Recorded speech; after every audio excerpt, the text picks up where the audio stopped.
Welcome to the Trading Bell Show. Today, we have reserved this show for Martyrs Housing. And I'm speaking to the CEO, Mivida Homes, who are part and parcel of the developers who are making it easy for people to have an affordable house.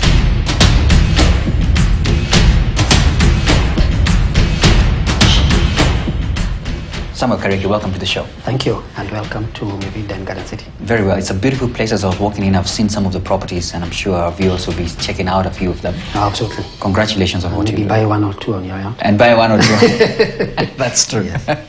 So, first, even before we get into the questions of how Mivida is really trying to close this gap of housing in terms of developing them, what's the status right now? Because we have heard from the government side of things, but from where you see it, what do you see as the status of housing in this country?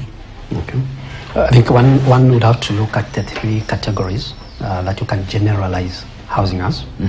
You have prime residential, the very high-end residential. You have the mid-market.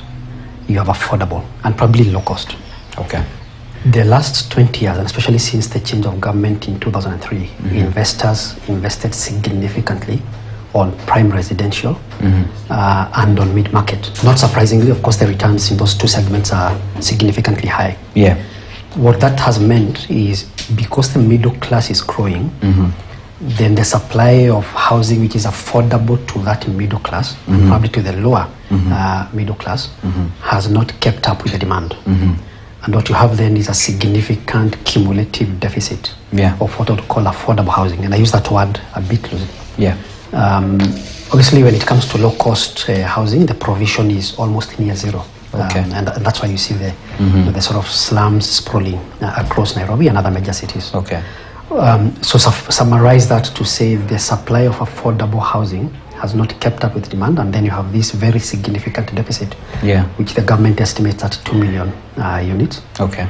I think if you look at the last 10 or so years, with the emergence of counties, outside of the major cities, the top 5 cities or towns, you have now counties which are becoming centers of economic activities. All right.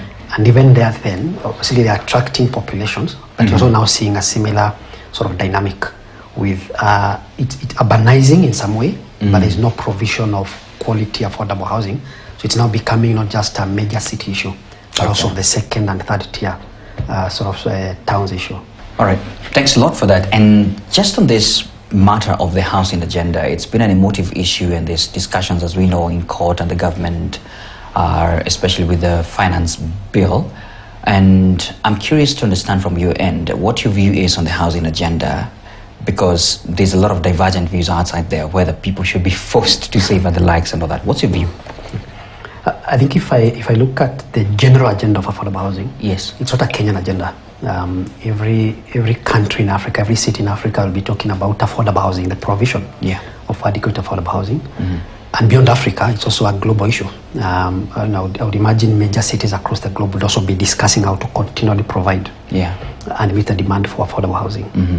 I think narrowing down to Kenya, then if you drive through the bigger cities, Nairobi, Mombasa, Kisumu, Nakuru, one is able to, you don't have to be told that there's a deficit of quality housing generally and affordable housing specifically.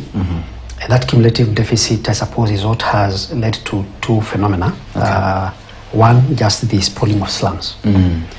But two, even above slums, there's a lot of unplanned residential construction, even for the middle class. It means it's trying to meet a certain demand, but you do not have sufficient institutional play, either by the public sector or the private sector, addressing that demand.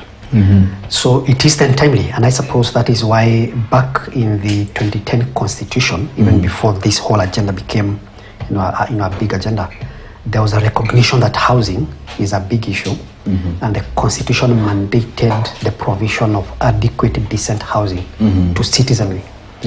I suppose then you are saying, you're looking at it from a position of it's recognized generally way back that Nairobi, all our other cities have suffered from this cumulative deficit of adequate, decent housing, and it's something that needs to be addressed. So I wouldn't want to say it's specific to this government or this administration. The previous administration was very much looking at it, and the administration before that, even though they may not have called it part of their primary agenda, you saw them trying to address the provision of affordable housing, especially in slums. Okay. So it is timely, and you are speaking of a need, and the need is observable.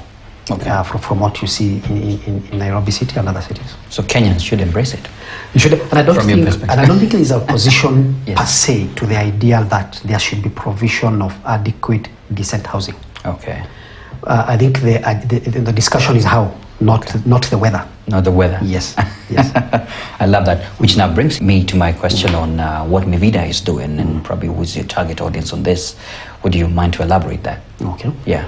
In fact, let me answer the question by looking at what has been one of the challenges with provision of housing in Kenya. Yeah, generally. that's okay. It's a very uninstitutionalized, market. Uninstitutionalized in the sense that the players have largely been your mom and pop shops. It's Sam and you looking for a piece of land and putting up a flat, which that's true. In a well-regulated sector probably wouldn't tick most of the boxes, and that has been the larger component of the supply. It's very fragmented. So in a way you could argue Mivida was coming to address that because it's an institutional player.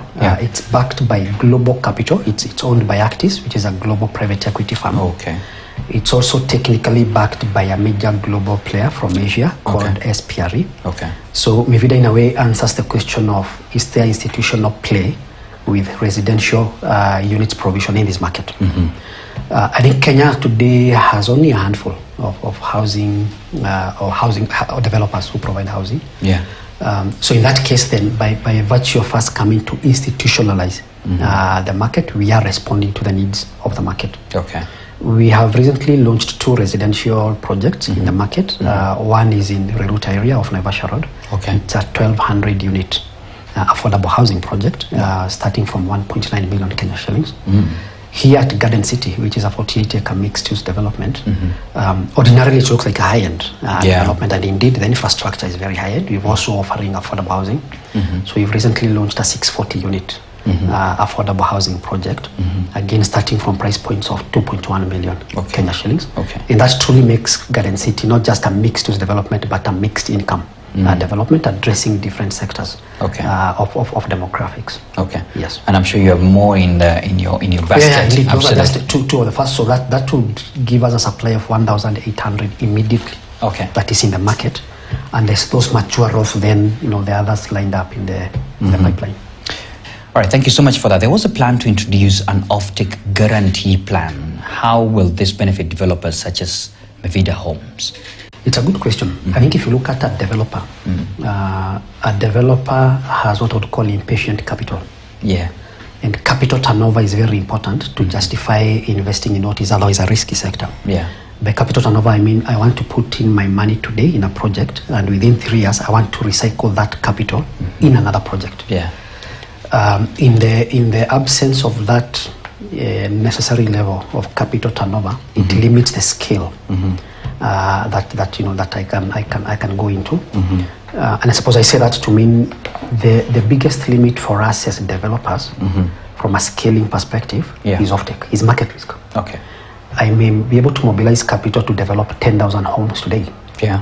But by putting in that capital, I'm also taking a market risk that I'll be able to sell the 10,000 homes within a 3-year development cycle.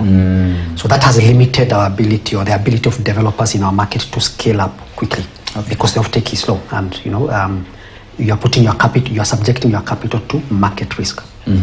So the idea of some form of bulk offtake or guaranteed offtake, let me call it guaranteed offtake, addresses a very important part on the demand side of the value chain. We as developers play on the supply side.